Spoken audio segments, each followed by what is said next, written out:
welcome to one more Flip Classroom math video. 3 tips before you start.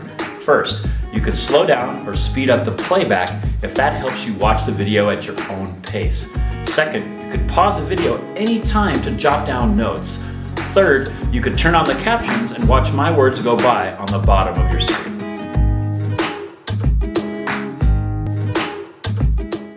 Today, we're going to review what we covered in our introductory chapter on functions. That was chapter 2 out of our textbook. And I'm going to start off with a bullet list of the things we did, and then I'm going to work you through 2 IB test questions that kind of basically touch on all of this. Okay, so here's what we did. We started off by talking about what a function is, and we compared relations to functions. We used the vertical line test, things like that. Then we moved on into function notation. We had basically 2 ways to do that. We have f of x written this way, and we have f of x written that way. Those are the 2 ways that we noted functions. And then, of course, I expressed my preference for this one, but we need to be able to do all. Then we did graphing functions, and this is where we dove into the calculator and used the calculator to create function graphs. And then there were 2 IB command words that's important to know the difference between them. Sketch is like a nice, quick sketch of the function. You can still use your graph to find it, but you're just trying to capture the shape and what it's doing around the axes. Draw means make an accurate, detailed graph of the function. Maxima, minima, intercepts, scale the axes, things like that. Then we took a look at domain and range. Domain is all the possible x values for the function. Range is all the possible y values.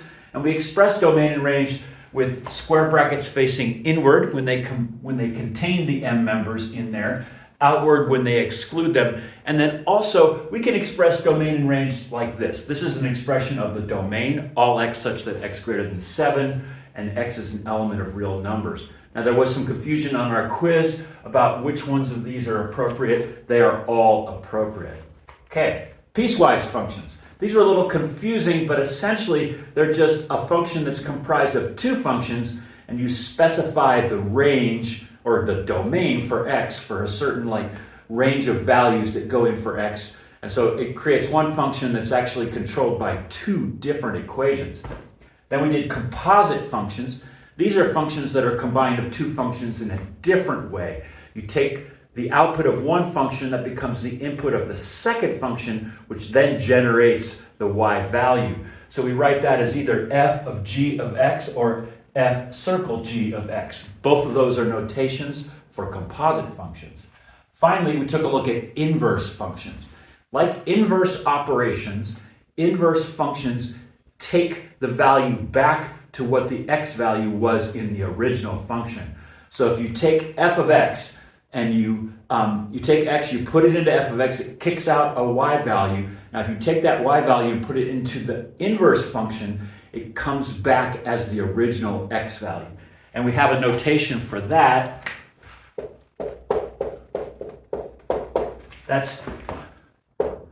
That is f inverse of x. So if there's some function out there, f of x, its inverse is denoted like that. All right, the rest of this video is going to walk you through 2 IB test type problems dealing with what we covered in chapter 2. Okay, so first off, we're going to start with 2 functions here. F of x equals 4x minus 2. X is an element of the real numbers. We're specifying our domain right there. We're saying anything can go in for x, and that's true. That function has no restrictions on the domain. And then now we're looking at g of x is 7 over 4x. X is an element of real numbers, but we have a restriction on the domain. It can be any real number except x is not equal to what? Think for a second, see if you can come up with that. Okay, if you guessed 0, you're correct. You can't put 0 in for x because then we'd have a divide by 0 problem, and in mathematics that's undefined, so you can't do that. So we do have a restriction on the domain for g of x. All right, let's do 2 questions on these functions. So the first one, write down f of minus 2. I'm going to call your attention to 2 things before we do this function. One, it says write down. that means you should just be able to write that down. When you see write down or list, it usually means there's no calculating, you're not writing steps, you're just getting that out of the information that you're given. Second, 1 mark. That's worth 1 mark. So again, that confirms that this should be pretty straightforward. 1 mark problems, you shouldn't be calculating many steps, okay? So, write down f of minus 2. Here's f, so we're just going to multiply 4 by minus 2 is minus 8, and then minus 2 again equals minus 10. Okay, next question. Find g of f of negative 2. Check it out. That's 2 marks. You should do a little bit more work to get to your answer. And also find. Find usually means you have to do some stuff. You can't just write it down. So let's check that out. Actually, pause the video. I want you to do this composite function. Do g of f of negative 2. All right, let's see how you did. I brought this down from above. We already did f of negative 2. That's negative 10. So now we're doing g of negative 10. And that's just going to be 7 over 4 times negative 10, or minus 7 over 40. All right, let's do another one.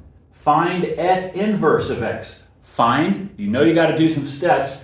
Notice how 3 marks indicates that probably a little bit more work, a little bit more difficulty than this 2-mark problem. So I want you to pause the video. If you need to flip back through your notes for how to find an inverse function when you have the function, here's our f of x. We need the inverse of f of x. So if you need to flip back to your notes, do that. Pause the video and find f inverse of 4x minus 2. All right, here's how I do that one. First off, we write the equation in y equals something x format. Then we switch the x and y, which we did. Now I put x over here for y minus 2, and then we solve that equation for y. So I just move my 2 over, divided by 4, and I get y equals x plus 2 over 4. So what we finish with is f inverse of x equals x plus 2 over 4. So that's the inverse of f of x. Let's do another. Show that g of f inverse of x equals this. So first off, show. You're going to have to show something. That's kind of like prove, similar kind of a question. And we've got a 2-mark question. So it's going to take some steps. What I did is I provided the answer to our last question, which was indeed f inverse of x, because we're going to need that to do this problem. So I want you to pause the video and see if you can show that g of f inverse of x equals 7 over x plus 2. All right, I did the plug-in step first in case you couldn't get started on this problem. What I'm doing is I'm going to take f inverse of x and stick it in for x in the g of x function. So here's my g of x function right there. Here's my f inverse of x. So I took f inverse of x, I stuck it in for x in g of x. So I get 7 over 4. Instead of 4x, it's f inverse of x goes in that spot. So if you haven't finished this problem, pause the video now, work your algebra, and see if you can make that go to there. All right. So first step, do your distributive property, multiply the 4 across the top of that fraction down in here. I get 4x plus 8 over 4, divide through by 4, and indeed I get 7 over x plus 2. So I have shown that this is true. Okay, here's a doozy. If the composite f of g, but the inverse of the composite, okay, so we've got a lot going on there. We've got a composite function. We need to use its inverse. If the inverse of the composite function of some x value, a, which we don't know, is 7, find a. This is a 4-mark question. So lots of steps. What I advise with a question like this is make a game plan. What do we need to do to solve this one? So pause the video for a sec. Just think that through. See what you would need to do. I get 3 steps.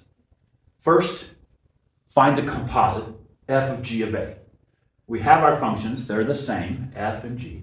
So we can find the composite. Once we know the composite, we can find the inverse of the composite. So we need that.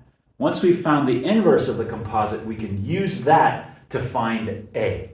We can just substitute in what we know and then rearrange the equation and we can isolate a. Step 1, find the composite, f of g of x. Go ahead and use your functions up there and find that. Step 1, We plugged in our g of x function there, in for x in our f of x function here. I have 4 multiplying across, so I can just cancel my 4's out, and that's really my only step. I'm going to end up with 7 over x minus 2. So that's our composite function. Now we need the inverse of that function. So go ahead and pause the video and find that. Okay, so remember the technique for finding the inverse. You switch your x and y. So instead of y equals 7 over x minus 2, I've got x equals 7 over y minus 2. Then rearrange that equation to solve for y. I move my 2 over, finally I cross multiply, and I end up with y equals 7 over x plus 2. So the inverse of the composite f of g of x is 7 over x plus 2. That's our second step. All right, find a. So I left our inverse of our composite function here because we're going to need that to find a. This takes a little bit of a leap to do, so pause the video and think about that. See what you would do next for your plug-in step. Okay, here's our plug-in step. Here's our inverse of our composite function, and of some value x, it equals 7. So I put the 7 over here. That's the result. This is our a. I'm using x here, but it's really our a that we're trying to find.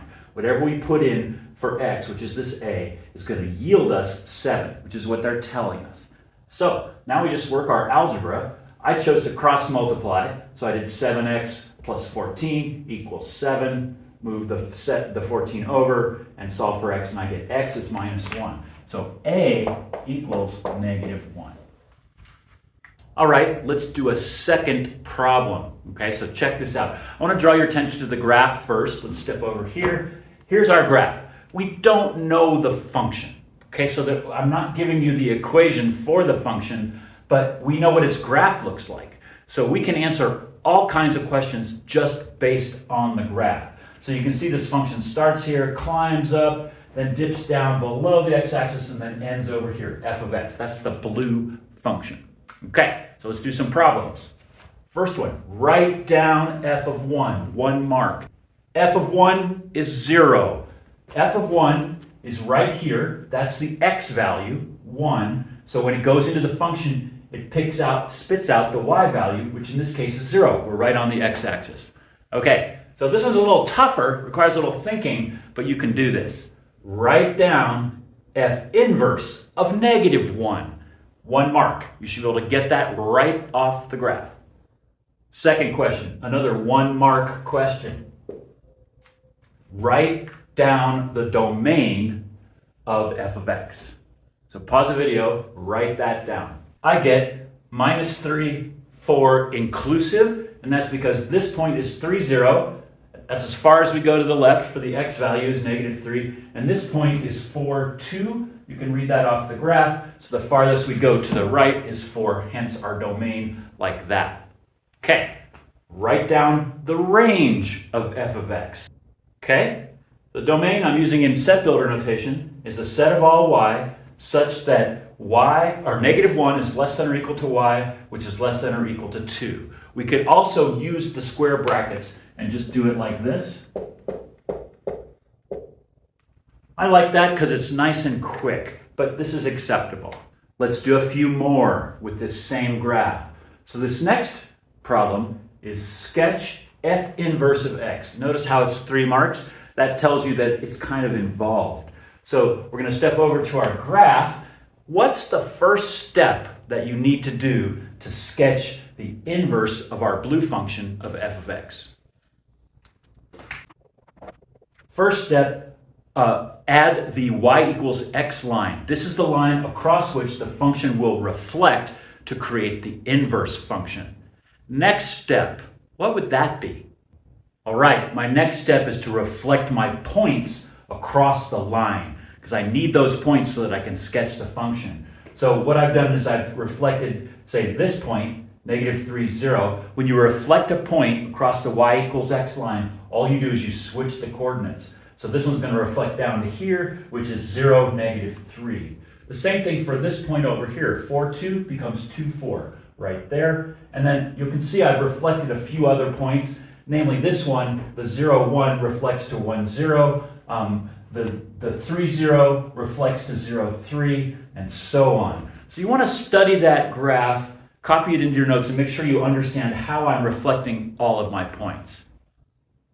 So once you've done that, now you just sketch the line. Now pay attention to what you're doing so that you get the same shaped line just reflected across the y equals x line. Okay, so here we go. I've sketched my line in, and you'll notice how it really does reflect right across the y equals x line. So if you take that in a really step-by-step approach, draw your y equals x line, reflect your key points, then sketch your graph, you're going to do okay. All right, so now let's take a look. We did that, 3 marks, not a surprise. There was a lot of stuff involved in there. Now what I want you to do is write down f inverse of -1. A 1 mark, you should get it right off the graph. F inverse of -1 is 2.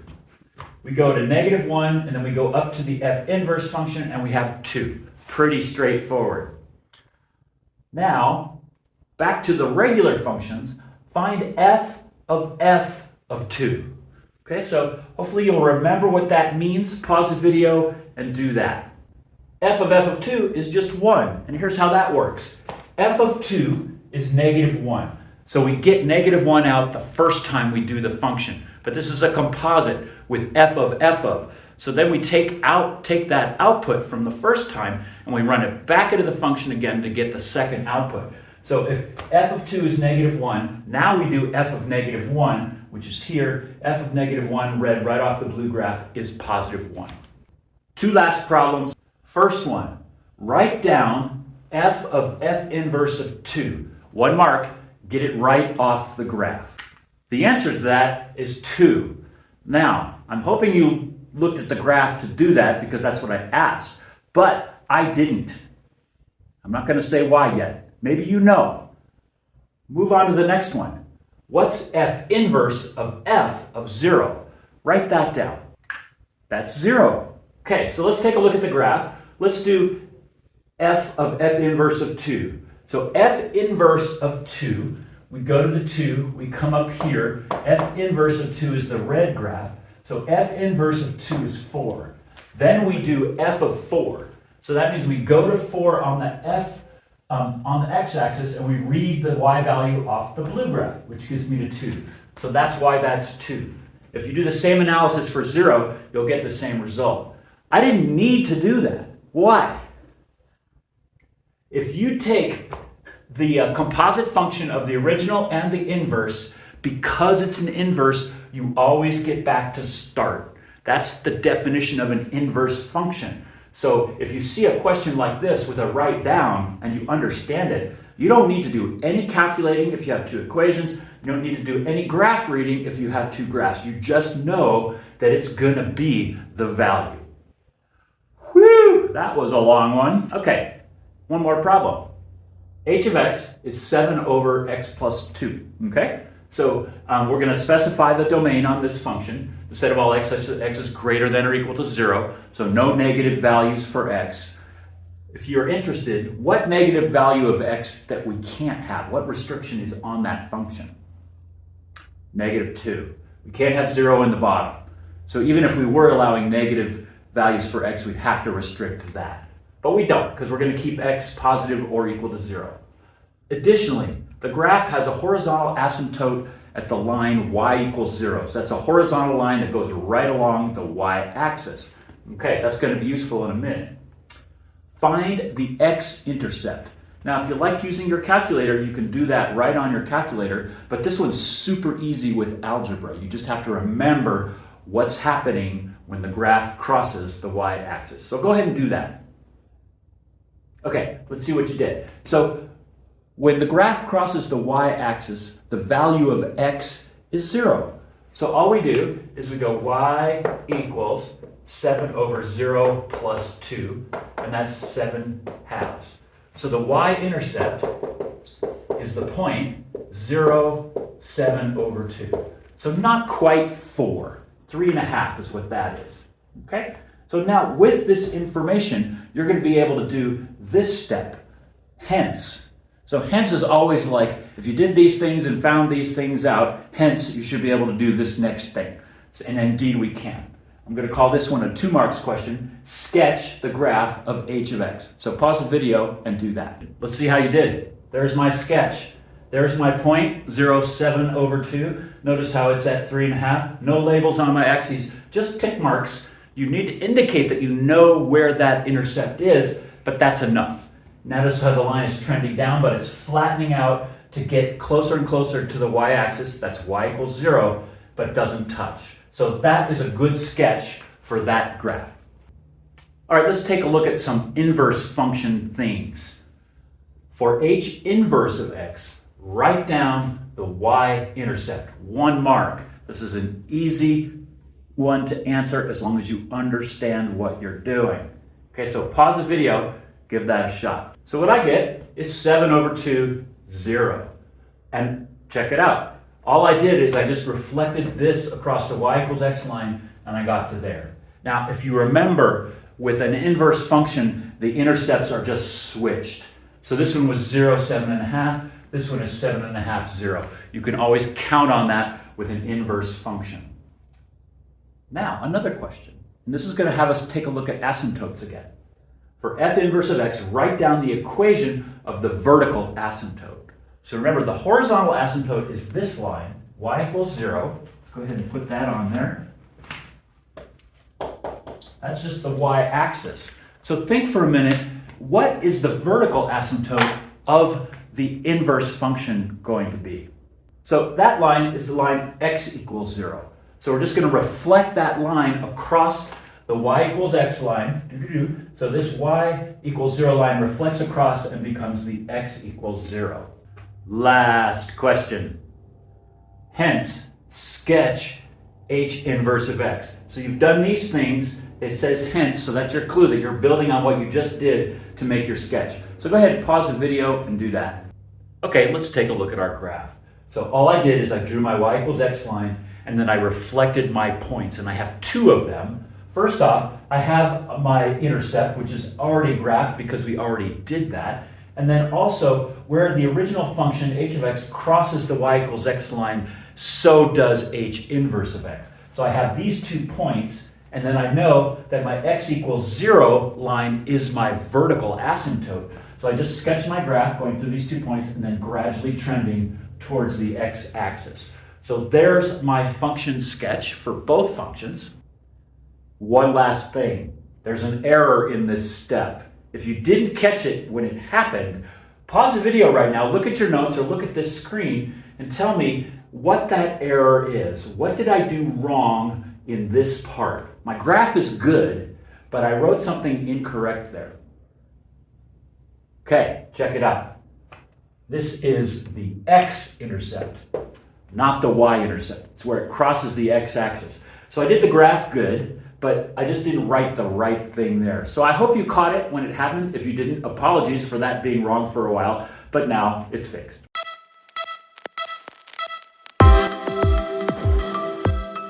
Now that you've watched the video, take a moment to jot down any remaining questions so you can bring them to our next class.